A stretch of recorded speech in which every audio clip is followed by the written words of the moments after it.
Take your Bibles and turn to Mark chapter 8.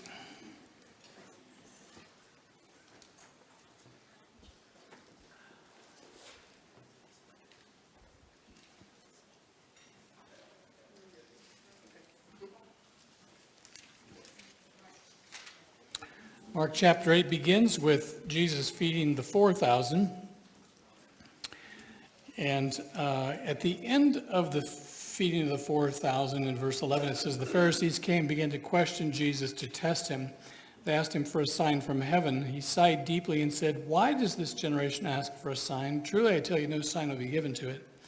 Then he left them, got back into the boat, and crossed to the other side. The disciples had forgotten to bring bread except for one loaf they had with them in the boat. "Be careful," Jesus warned. "Watch out for the yeasts of the Pharisees and that of Herod." They discussed this with one another and said, "Is it because we have no bread?" Aware of their discussion, Jesus asked them, "Why are you talking about having no bread? Do you still not see or understand? Are your hearts hardened? Do you have ears but fail to see, ears but fail to hear? Eyes but fail to see, ears but fail to hear? And don't you remember when I broke the 5 loaves for the 5,000, how many basketfuls of pieces did you pick up?" 12, they replied. "And when I broke the 7 loaves for the 4,000, how many basketfuls of pieces did you pick up?" They answered, 7. He said to them, "Do you still not understand?" I want to talk to you this morning about leaven, actually, is the proper word. Yeast is a form of leaven, but actually the word is leaven. And the concept of leaven actually goes back to Egypt, first occurrence that I recall mentioning. And when the Israelites were going to leave the land of Egypt, they observed the very first Passover feast. And the Passover feast is the beginning of how we celebrate Easter today.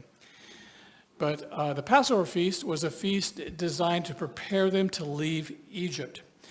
And in the midst of that, they were supposed to bake bread without any kind of leavening in it. Now, leavening is something which you add to an ingredient to create a gas.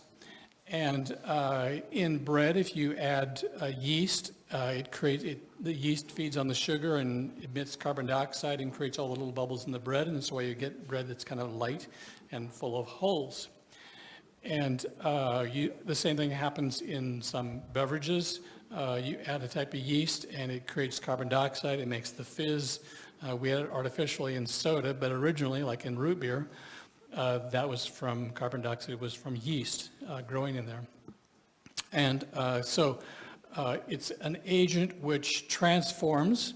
It's an agent which comes from the outside and affects a change upon the material and makes it different than it was. So they were required to create this bread that had no leavening agent in it. And it's important to realize and to know that yeast or leaven was used in a positive and in a negative way. It was used both ways. Jesus said the kingdom of heaven is like leaven. And so leaven can be something which is inserted, which can be put into something which makes it better or which makes it worse. And so as they were leaving Egypt, the leaven reminded them that there were good things that they were going to have to leave behind. And sometimes on our journey, there are good things that we simply need to move away from because they're hindering us. They are keeping us where we are, and they're not allowing us to move toward the ultimate place that we're supposed to be. And you may recall that when they got in the wilderness, they started remembering all of those good things they left behind, all those leeks and that wonderful deep black farmland there in Goshen that they raised incredible crops. And now they're out there in this wilderness, nothing would grow out there except some few bushes and rocks. And they were bemoaning that they had to leave that behind. And so Passover reminded them that there were good things in your movement. Sometimes there are good things that you leave behind and are required that you leave behind it. And leaven also can be something which hinders you. It can be something which is a negative influence in your growth. It's supposed to be, you're supposed to be maturing in a certain way, and you're not doing that. And it could be this aspect, this ingredient, this way of thinking this way that this belief system that you have, which is hindering you from growing. And so leaven is something which we need to be very, very aware of. And it certainly encompasses a lot of different areas of our life. There are some things, some habits that you acquire, maybe some addictions that we have, some ways of thinking, maybe even the way that you view the world, maybe the way that you view humanity. All of those may be things that God needs to purge from your life. Those are things that God needs to take and pull out of you in order for you to continue to grow and to mature and to become totally the person that you're supposed to be. There may be also things that God needs to bring into your life. And you need to allow God to bring those into your life in order for you to grow and to become the person that you want to be. And sometimes God has to remove those negative things in order to make room for the positive things. I want to talk to you just specifically about leaven in the area of relationships for just a minute, because I think that is a huge area for all of us. Most relationships, when you enter into them, they are on a very infantile level. You enter into the relationship because there are things in that relationship that you believe that you will get. There are things in that relationship that you think that you need and that you think the relationship will give to you. And I'm talking about human relationships. And oftentimes relationships fail because both people want those same infantile things from the relationship, and neither one of them understand that you need to move beyond that in order for the relationship to thrive. So one of the leavenings that has to come out of a relationship is that you have to move from an infantile relationship to where all you're thinking about are those basic needs that you want and that you are getting or aren't giving. It has to grow beyond that. And the reason that a lot of marriages fail and even friendships fail is because they never move to that deeper level. Now, sometimes God gives us permission to leave a relationship because it is stagnant, and that's as far as that relationship can grow. And there may have been relationships, friendships that you've had, maybe even people that you are connected to, and that God said, you know what, this is as far as this relationship can go. There's nothing in this that can nurture you, and nothing in this that can nurture them anymore. And so there's this transition period. And something that can be very, very difficult, very, very hard to leave that place that you were at in that relationship behind. Other times the relationship may be one-sided, where the other person is determined to stay in an infantile relationship, but you understand that you need to move beyond that. And God may give you the ability to grow in the midst of that relationship. Even though that person is still living from an infantile relationship, your relationship to them may be way up here. But God keeps you there because you're continuing to grow in observing that and in seeing that in their life. And sometimes God allows you to begin to change them because you're continuing to change. Sometimes there's a tension there and actually destroys a relationship, but there's also the potential sometimes for that person to be drawn out of their infantile perspective and to say, you know what, I can see the way that you're relating to me, that there's something way deeper here than I ever imagined. And when you begin to move beyond the infantile relationship, you begin to get things from the relationship that you never got before. And you begin to recognize, and it isn't that those infantile needs are not met, but you just realize that, and it isn't that they're bad, that there's something wrong with them, but you just realize that, yeah, those are there, but you know what? There's something way deeper here. There's something way larger here.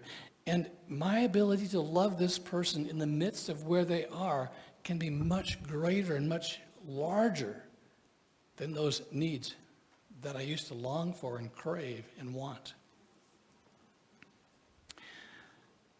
And it's an amazing, wonderful thing when two souls in a relationship or a friendship or whatever grow to the place where they are both growing together. And when you get to that level, it just simply transcends. And, if you can find that person, whether it's a spouse or whether it's a friend or whoever it was, it's not determined by gender or by marriage relationship, but if you can find that type of friendship to where you are both growing each other and stretching each other and causing each other to become more and more who you are truly to be, it's a truly amazing thing. And that can be a really positive, amazing leaven in your life. So, in your perspective on relationships, you need to ask God to give you wisdom about them. And ask God, what is your perspective in this? What is it that I'm trying to get out of this relationship? What is it that, how do I want this relationship to grow me or to grow this other individual? And where am I in that? Another perspective on this is our relationship to God. And many people continue, we all, in a sense, enter into our relationship to God from an infantile relationship. We want to see God as this being that meets all of our needs, that satisfies us, that makes us happy, that pays the bills and gives us nice things and gives us nice experiences. That's sort of where we all begin with God. And you know what? Some people never live that. And when life starts to fall apart for them, they suddenly lose hope and they suddenly lose their faith in God. And they say, well, you know what? God's not doing what I expected him to. I entered into this bargain with him that he'd do all these things and he's not doing them. And they become disillusioned and dissatisfied. I was talking to you recently about a hierarchical, a three-tiered view of God. And for most people who enter into a relationship with God, that's the relationship they enter into. God's up here, I'm here, and I want God to save me from going down there. And so I'm going to do things which will make him happy. And as there's a little chorus we used to sing, as the prayers go up, the blessings fall down, or something like that. And so that's sort of the infantile relationship, that God's up there. He's this sort of a father, huge figure sitting up there in the sky somewhere, and he's frowning or smiling, but usually he's frowning. And we're trying to do everything to make him smile so that maybe some of these blessings will sprinkle down and a whole lot of these needs met. But Jesus comes onto the scene and he says, you know what? God is right here among us. He is right beside me. He is in life with me. And so suddenly it's not about just having all of these needs met, and there's nothing wrong with that, but suddenly you can go to a deeper level with God.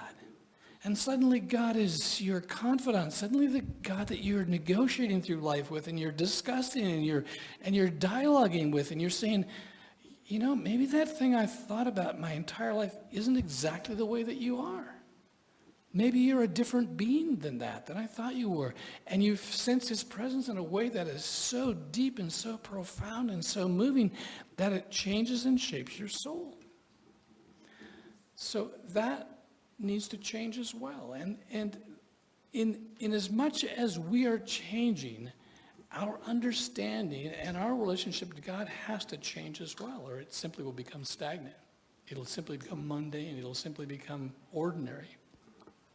And as I said, when things don't go the way that you imagined them to be, or when you look at the world and it's not going the way that you imagined that it should be, then you become disillusioned with God.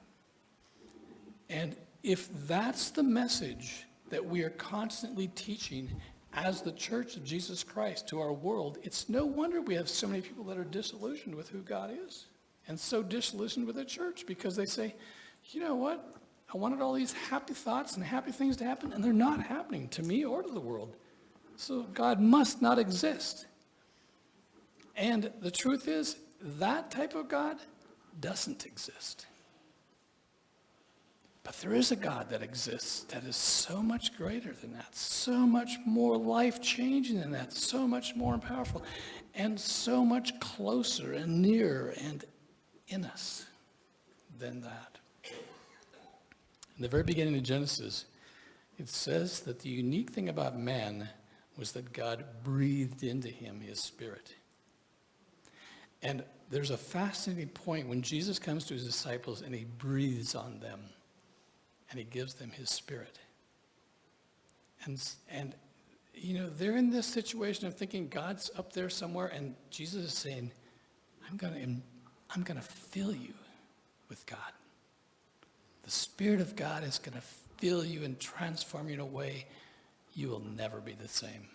And you will walk through life and you'll see the rest of humanity that doesn't have that, and you'll say, it's amazing. Come and join me. Come and meet this wonderful, amazing God that is within me and is full of me. Your assignment this week is to think about the leaven of your life. There's some positive leaven in your life, and there's some negative leaven in your life. Your task is to weed out the negative and to feed the positive. We're going to move to communion now. In order to do that, I'm going to transition us with a hymn.